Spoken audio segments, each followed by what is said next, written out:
व्यवस्था नहीं है जिससे कि हम किसी रोजगार को बढ़ा सकें, जबकि उल्टा हमारे कारोबार के लिए एक बहुत बड़ा नुकसानदायक कदम साबित होगा। तो मैं इसके फेवर में नहीं हूँ और मैं इससे इत्तेफाक नहीं रखता है उनकी इस मांग से, उनकी इस बात से या उनकी इस योजना से। ये ऋषिकेश राइटिंग का एक प्रोग्राम है जो अभी हम लोग ऋषिकेश नगर निगम के चुनाव कवर कर रहे हैं। इस समय हमारे पास बैठे हैं कांग्रेस से दीपक जाटव जी, जो अध्यक्ष पद के लिए, मेयर पद के लिए वो दावेदार हैं। उनसे जानते हैं कि उनका क्या विज़न है ऋषिकेश के लिए। ऋषिकेश एक तो बहुत ही खूबसूरत शहर है जिसको देश और विदेश में बोला जाता है कि बहुत ही खूबसूरत शहर है जिसमें हमेशा आना चाहिए। हर इंटरनेशनल टूरिस्ट इस जगह पे आता है। नमस्ते दीपक जी। नमस्ते सर। नमस्ते दीपक जी, आपका क्या विज़न है? अगर आप जीत के आते हैं इन 5 सालों में, आप क्या क्या करना चाहेंगे ऋषिकेश के लिए? देखिए, ऋषिकेश के लिए जो मेरी प्राथमिकताएं हैं, मैंने बहुत ही डीप एनालिसिस करके इस ऋषिकेश के मर्म को समझा है। मैंने इस ऋषिकेश की प्रकृति को समझा है। मैं खुद, क्योंकि मेरा जीवन यहीं इन्हीं माँ गंगा के बीच में खेल कूद के बड़ा हुआ, इन्हीं की गलियों में, इन्हीं मोहल्लों में मैं खेल कूद के बड़ा हुआ हूँ। तो मैंने इस ऋषिकेश के स्वभाव को समझा है। यहाँ हम लोग एक आध्यात्मिक नगरी के रूप में हैं, हम लोग तीर्थ नगरी के रूप में हैं, हम एक यहाँ पर धर्म नगरी के रूप में हैं। इस ऋषिकेश का जो स्वभाव है वो मठ मंदिर शिवालय का स्वभाव है। यहाँ पर ये ऋषिकेश है जो हमारे साधु संतों की यहाँ पर तप स्थली रही है, इसीलिए इसको ऋषिकेश का नाम भी दिया गया था। इस ऋषिकेश की आध्यात्मिक स्वरूप को बनाए रखते हुए, इस ऋषिकेश के जो धार्मिक स्वरूप को बनाए रखते हुए यहाँ पर योजनाबद्ध काम करने की ज़रूरत है।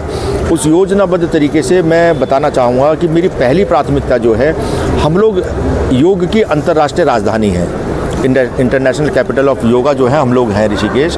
लेकिन हमारे साथ हमेशा पर्यटन विभाग के द्वारा छल किया गया है।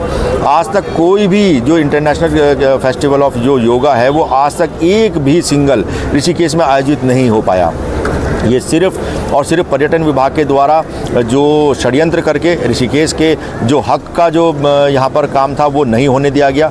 मैं आप लोगों से आपके माध्यम से वादा करता हूँ ऋषिकेश की जनता से, अगर मुझे मौका मिलता है इस सीट पर बैठने का, तो यहाँ पर ऋषिकेश के आध्यात्मिक स्वरूप को बढ़ाने के लिए, ऋषिकेश के जो हमारे योगा के जो यहाँ पर जो बच्चे हैं जो योगा का सीखते हैं, योगा को जो पाठ्यक्रम में यहाँ पर डिग्री कॉलेज के द्वारा भी चलाया जाता है, आश्रमों के द्वारा चलाया जाता है, उन बच्चों को यहाँ पर विदेशों में जाकर अपना योग का प्रचार प्रसार करने का मौका मिले, तो मैं उस इंटरनेशनल योगा फेस्टिवल वीक को मैं यहाँ पर करवाने के लिए संकल्पबद्ध हूँ। और 155 देशों से ज़्यादा देश के साधक यहाँ पर आते हैं। उन देशों के साधकों के माध्यम से ही हमारे जो योगाचार्य हैं उनको विदेशों में काम करने का मौका मिले, हमारा नाम सार्थक हो सके कि हम लोग योग की अंतर्राष्ट्रीय राजधानी है। ये मेरी प्रथम प्राथमिकताओं में है।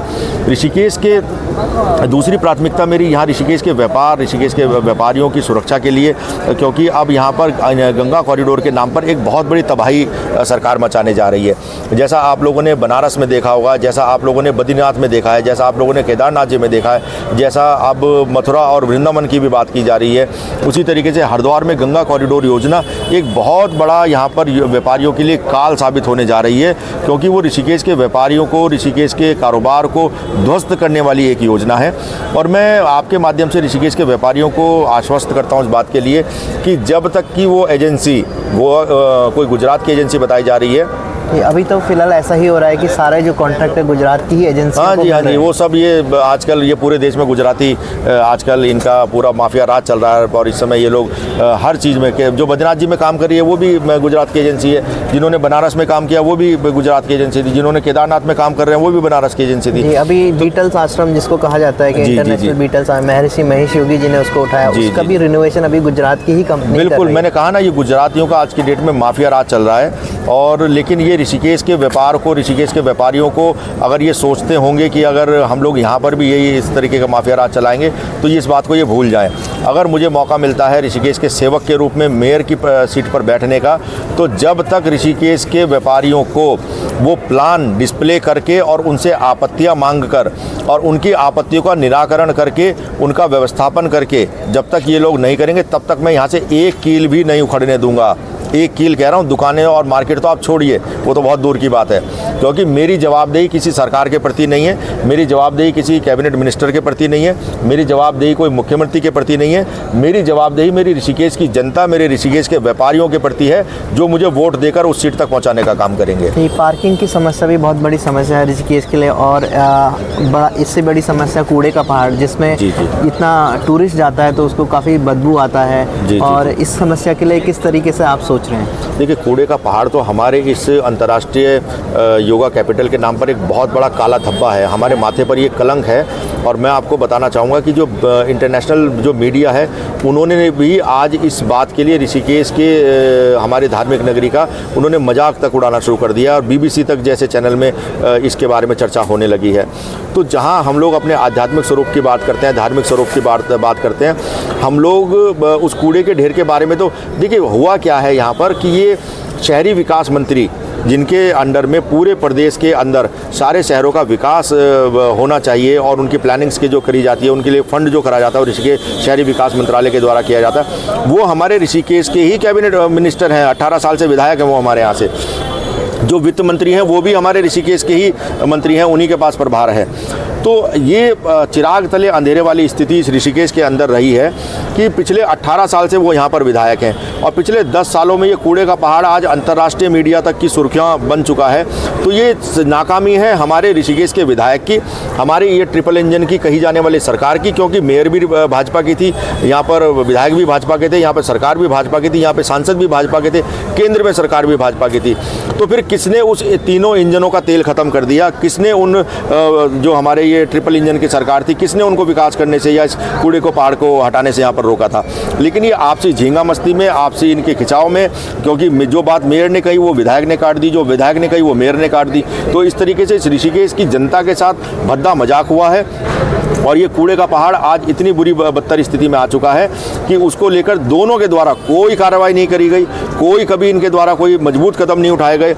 उल्टा ये हुआ कि जो बाहर से जो आसपास के हमारे दूसरे ज़िलों की जो नगर पालिकाएँ हैं, नगर पंचायतें हैं, उनकी कूड़ा गाड़ियाँ तक यहाँ पर पकड़ी गई हैं। तो ये निकम्मे और ये नकारा साबित हुए हैं, और इन लोगों ने ऋषिकेश की जो एक छोटी सी समस्या थी वो कूड़े वाली जगह को, उसको इतना बड़ा पहाड़, इतना बड़ा विकराल समस्या इन लोगों के कार्यकाल में वो बन गई है कि आज उसके लिए हम लोग कहीं मुंह दिखाने के काबिल नहीं रह गए।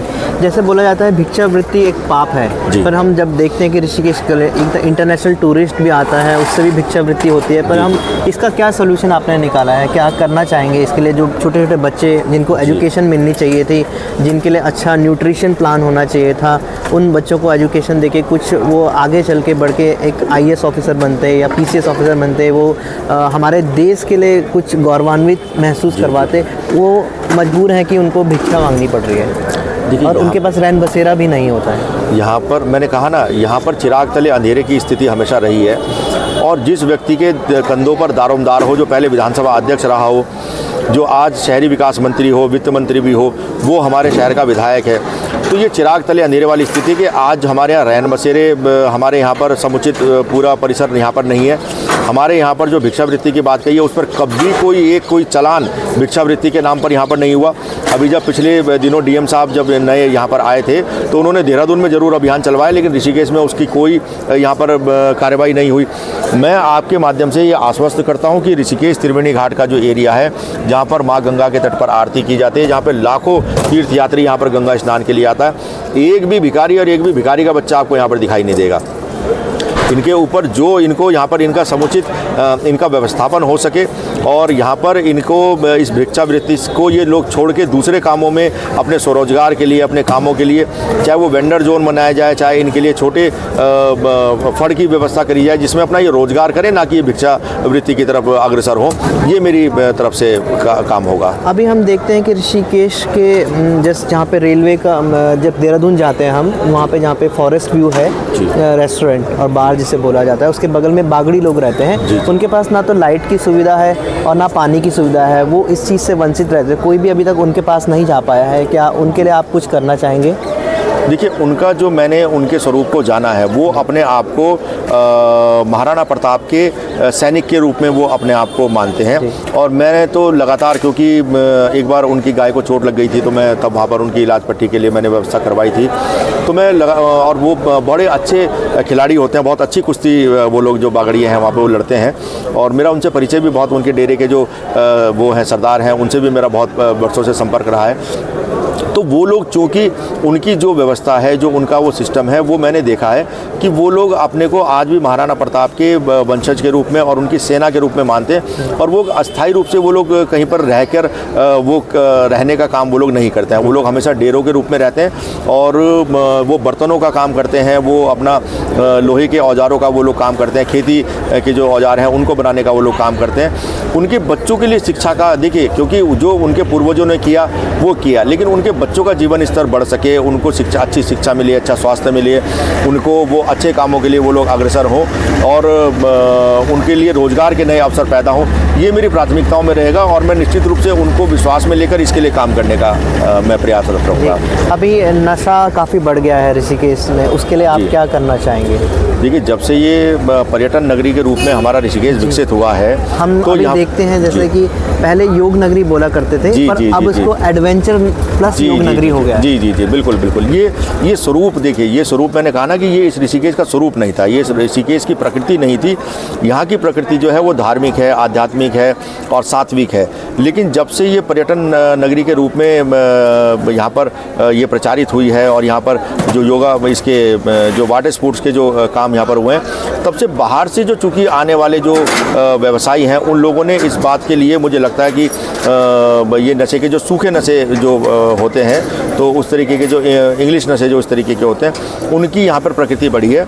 और मैं आपको आश्वस्त करता हूँ, मैं आपके माध्यम से ये बात को कहता हूँ कि हम लोग जो हमारे 40 वार्ड हैं इस ऋषिकेश के अंदर, और हमारे 40 वार्डों के जो हमारे पार्षद होंगे, उन पार्षदों के साथ मिलकर ये व्यवस्था की जाएगी कि कौन व्यक्ति ऐसे हैं जो कि वार्डों में और मोहल्लों में नशों का काम कर रहे हैं, जो वहाँ पर अवैध रूप से नशों को युवा पीढ़ी में फैलाने का काम कर रहे हैं। उन लोगों को के माध्यम से उन्हें चिन्हित किया जाएगा और उस चिन्हित करने के बाद जो एसएसपी महोदय के माध्यम से, डीजीपी महोदय के माध्यम से उन लोगों पर कार्रवाई करवाने का काम नगर निगम भी करेगा।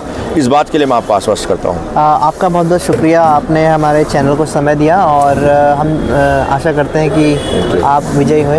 Thank you so much. So ये थे दीपक जाटव जी, ऋषिकेश मेयर पद के उम्मीदवार कांग्रेस से।